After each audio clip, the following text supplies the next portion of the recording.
வீட்டுக்குள்ள வரல நாங்கள் இந்த படத்து வயசு நாங்கள் எங்கே போகிறது ஊருக்கு விட்டு கிடக்கு என்ன நான் ஊருக்கு போகிறாங்க வீட்டு அங்கே அங்கே ஆணியாக வீட்டு வீட்டு வச்சு குப்பைகளையும் போட்டு நிலங்களை அது கூட இருக்கிறாங்க அது இந்த வீட்டை பிடிங்கன்னா அங்கே எங்களை வீட்டில் போட்டு கொண்டு வர நாங்கள் எங்கே அங்கே இருக்கிறாங்க அதனால் நாங்கள் மாதம் தை மாதத்துக்கு அப்புறம் ஃபோன் பண்ணுறோம் இதுதான் நாங்கள் எங்களுக்கு கிடந்து நாங்கள் இருக்க கொள்ளையிலாங்க. இப்போ மழை வந்து உங்களுக்கு என்ன வீட்டுக்குள்ளே எல்லாம் வெள்ளம் போகணும் வீட்டுக்குள்ள வெள்ளம் 4-5 நாளும் வெள்ளம் மல்லிகடி ஊற்றினாங்க நாங்களோட ஊற்றிக்கொண்டா இருக்கிறோம் இந்த ராத்திரியும் ஃபுல்லாக அங்கே இவ்வளோத்துக்கு வெள்ளம் அப்போ இருக்கிறத நாங்கள் மகன் வந்து எங்களை ஏற்றி கொண்டு போன ஆட்டோவுக்கு நாங்கள் வயசு வந்தாங்க இதுக்குள்ள இருக்கிறாங்க பிள்ளைகளுக்கு எல்லாம் அங்கே விட்டு எங்களுக்கு இந்த அந்த சதையில் தீர்ந்தது அப்போ எங்களை ஊருக்கு விட்டு ஊருக்கு போகணும் கொண்டு அப்படிங்கிறே கட்டிட்டோம் நான் கட்டையில வாங்கிட்டோம் அந்த கிழங்கத்தில் அதான் நாங்கள் மரம் இருக்கிறோம் தை மாதத்தில் போகணும் இங்கே இருக்கு.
நாங்கள் இந்த இப்படி கோணப்பம்லேருந்து பல காலமும் சரியான கஷ்டத்தில் வந்து வாழ்ந்துனாங்க இப்போ ஊருக்கு போகிற மத்தியிலும் இருந்தும் வெள்ளங்கள் வந்து வீடுகளுக்கு வார மாதிரி இருக்கு நாங்கள் ராத்திரி ஒரு மாதிரி வட்டிக்கிட்டு வெள்ளங்கள் போய்கொண்டிருக்கு இருந்தாலும் சரியான மிகவும் கஷ்டமாக தான் இருக்குது வெள்ளச்சாலை வெள்ளம் இதாக தான் இருக்குது சீர்களும் சுதிக்கிறோம் பிள்ளைகளோட கொஞ்சம் கரைச்சி தான் பிள்ளைங்கமாக தான் இருக்குது.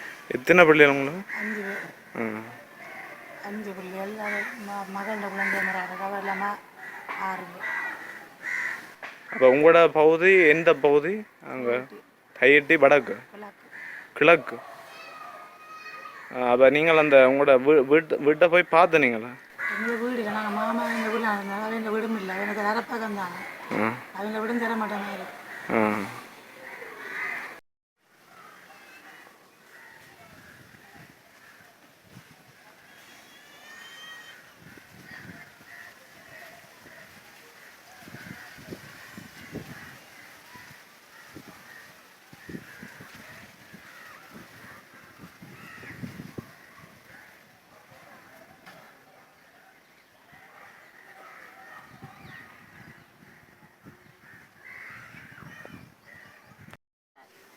பயத்துன்னு இப்போ உங்களுக்கு மழை பாதிப்பு எப்படி இருக்கு? பாதிப்பு வெள்ளம் தானுங்கோ நாங்களும் இடந்தளம் இல்லை போக்கிடம் இல்லை எங்கள் இடத்துக்கு இல்லை அதால் நாங்கள் இப்படிக்கே இருக்கிறோம். எங்கேயாவது உங்களுக்கு எத்தனை பிள்ளைகள் இருக்குன்னு? ஒரு பொம்பளை பிள்ளை அவங்க 2 ஆம்பளை.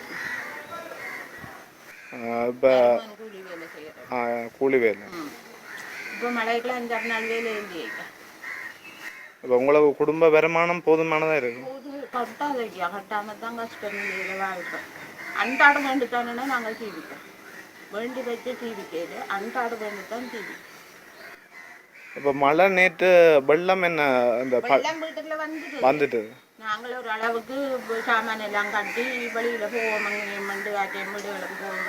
ஒரு வெள்ளாம அம்மா வீட்டில் வேலை செய்கிறோன்னா அந்த அம்மா வீட்டில் வேறு இருந்துட்டு பிடிக்க வருவோம் தான் இருந்தாங்க. அதுக்கடையில் பார்த்தா மழையை ஓஞ்சிட்டு ஓய வெள்ளம் கொஞ்சம் இறங்கிட்டு அதால் இருந்துட்டேன். பிறந்த பிள்ளையோட இருக்கிறேன். அது 9 மாதம் மற்றது நாங்கள் 4 வீடு உங்களோட சொந்த இடம் இது சொந்த இடமே இது. என்ன விடுவிக்கப்படுது இந்த முடிவுகள் மயிலட்டி கிழக்கோ தெற்கு தெற்கு கரியோர பகுதி. இப்போ மழை காலத்தில் உங்களுக்கு எப்படி இருக்குது நிலைமை அந்த நிலைமை சொல்லுவில்லாத மழை காலத்தில் தண்ணிகள் வெள்ளங்கள் வரும் இருக்க இல்லாத பள்ளிக்கூடங்கள் போடுவது எல்லாம் பார்த்து தான் பார்க்கணும். இப்போ நேற்று சிவர்கள் எல்லாம் விழுகிறது இந்த விருந்தினர் கிரேசர் காட்டுகள்லாம் என்ன கட்டிக்கிறாங்க சும்மா பூசுக்கிறாங்க கொஞ்ச நாள் மழை தொடர்ந்து வெஞ்சல் எல்லாம் விழும். இப்போ நேற்று வீட்டுக்குள்ளே தண்ணி வந்து எல்லாம் வந்தவனுங்க முதல் போன வருஷம் தான் வீடியோவே எங்களோட கிடக்கு எங்களை வீட்டுக்காக முதல் வெள்ளமெல்லாம் வந்து எல்லாம் வந்து வீடியோ எடுத்தது சிவர் விழுமெல்லாம் விழுந்து அதை பார்க்காம மற்ற எல்லாருக்கும் இப்போ இந்த சிவர் விழுந்த கொண்டு நேற்று முந்தின காசு கொடுத்தவன் உங்களுக்கு தெரியாது எங்களுக்கு தெரியும் ஏன்னா இங்கே முகாமில் இருக்கிற வேறு யாக்களோ கொடுத்தது ஒரே அவளும் கொடுத்தவன் ஏன் உங்களுக்கு தெரியல எங்களுக்கு தெரியும் ஏன் என்னன்னு தெரியும் கேஸ் வந்து எல்லாம் பார்த்துட்டு போனோம் அப்படின்னு சொன்னா எப்போ வந்து பார்த்தவர் எஸ் இந்த காசு கொடுத்து ஒரு மாதம் எனக்கு மெனவுல போன வருஷம் வந்து பார்த்து தினமல்லோ அதுக்கு இந்த முறை காசு கொடுத்தாரு அப்போ உங்களுக்கு தெரியல எங்களுக்கு தெரியும் வீடியோவே கிடையாது எங்களை வீட்டுக்கு வெளில மூத்தினது நான் நின்று பார்த்தது முத்து நிறுவனங்கள் வந்து பார்த்தது எல்லாமே இருக்கு அது இப்போ வேலையை கொண்டு போயிட்டேன்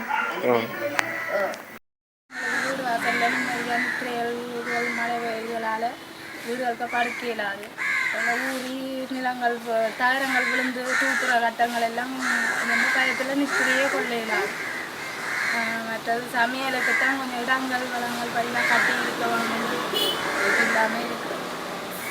இப்போ நேற்று வெள்ளம் உள்ளுக்கு வந்ததோ எல்லாம் வந்துட்டு இந்த வாசல் அடிக்கெல்லாம் வந்துட்டு சேர்ந்து ஒரு மாதிரி சமாளிச்சா நிவர் வந்து வேலையால் வந்தோன்னா சேர்ந்து ஒரு மாதிரி எல்லாம் பிடிச்சி இதுங்க நான் பார்த்து வேசன் வேலை வச்சு தான் எடுத்து இங்கே விட்டோம் இல்லாட்டி இந்த பிள்ளைகளோட பிள்ளைகளுக்கு வீட்டுக்கு எல்லாம் வந்துடும் அந்த இதில் இவர் வந்து எல்லாம் பார்த்து வேசனில் வச்சு தான் அள்ளினாங்க இங்கே அந்த கட்டங்கள் எல்லாமே இருக்குது இப்படி இருக்கிறோம் போன வருஷம் இப்படி தண்ணி ஃபுல்லாக ஏறித்தான் போய் பள்ளிக்கூடத்துக்கு இருந்தாங்க அதுக்கு ஒன்றுமே எங்களுக்கு உதவி இல்லை கிடைக்கல இந்த வருஷம் எங்களுக்கு என்ன கிடைக்கலையோ எங்களுக்கு ஒழுங்காக இருக்கக்கூடிய மாதிரி என்ன செய்து தந்தீங்கன்னா அதே காணும் எங்களுக்கு. இப்போ உங்களுக்கு எத்தனை பிள்ளைகள் இருக்குன்னு எனக்கு 2 பிள்ளை. இப்போ நீங்கள் உங்களோட அம்மாவோட நீங்கள் இருக்கிறீங்க இல்லை நானும் அக்கா அக்கா புருஷன் விட்டுட்டு போயிட்டேன் அவள் எங்களோட இருக்கிறான். அப்போ எல்லாமே எத்தனை பேர் இங்கே குடும்பம் இருக்கிறீங்க 5 பேர் இருக்கோம் 2 குடும்பமாக இருக்கோம். உங்களோட கணவர் என்ன வேலை செய்கிறேன் அவருக்கு கூலி வேலையெல்லாம் என்ன வேலை கேட்டாலும் போவார் மரந்தடியலோ மேசன் வேலையோ என்ன வேலை கேட்டாலும் போயிடுவோம். அப்போ உங்களுக்கு குடும்ப இது அன்றாட சீவியத்தை கொண்டு நடத்தக்கூடியதாக இருக்கு அந்த அதோட வருமானம் கொஞ்சம் மட்டும் தான் அப்படியே சமாளித்து கொண்டு இருந்துருவோம். மழையால் வந்தால் கொஞ்சம் கஷ்டம் வேலைக்கு போயிடலாம் போயிடாது மற்றும்படி பிரச்சனை இல்லை. இப்போ நீங்கள் என்ன உதவி திட்டம் எதிர்பார்க்குறீங்க?